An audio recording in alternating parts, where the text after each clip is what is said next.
The Blancpain Endurance Series moves on to Belgium for round 4 of the championship, and that iconic view over my shoulder can only mean one thing. It's Eau Rouge, that means we're at Spa, that means it's the total 24 hours that we have this weekend. It's a crucial race in the championship because you score points at 6 hours, 12 hours and at the end of the race, and that of course is going to be key across the 3 classes that we have, with just one more race to go at the Nürburgring after here at Spa.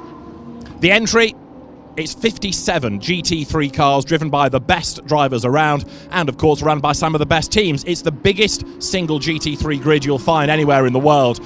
You've got people that have won at Le Mans, people that have raced in Grand Prix, GT champions, touring car champions, and a real mix as well across the Pro-Am and the Am classes of quick drivers and amateurs, all drawn to Spa by the mystique of this magical event.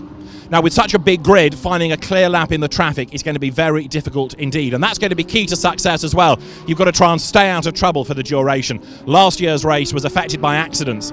The teams will be hoping that it's nothing like as eventful as last year, but inevitably, with such a busy track, there are going to be incidents, and that will have a key to the outcome of the race. So too will what happens in the pit lane. The less time you spend in the pits, the better your chance of success in the race. You can't always legislate, though, about what other people will do in front of you that could affect your car.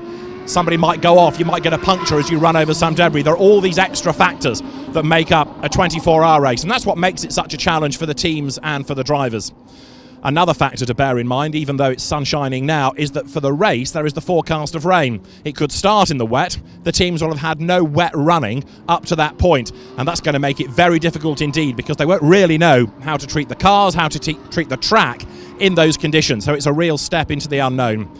With such a big grid, with so many battles to look for, it's going to be a very busy race. And all the big hitters are here. There's a big presence from Audi, from BMW, from Bentley. McLaren's had a win this year. Lamborghini won on the road at Monza.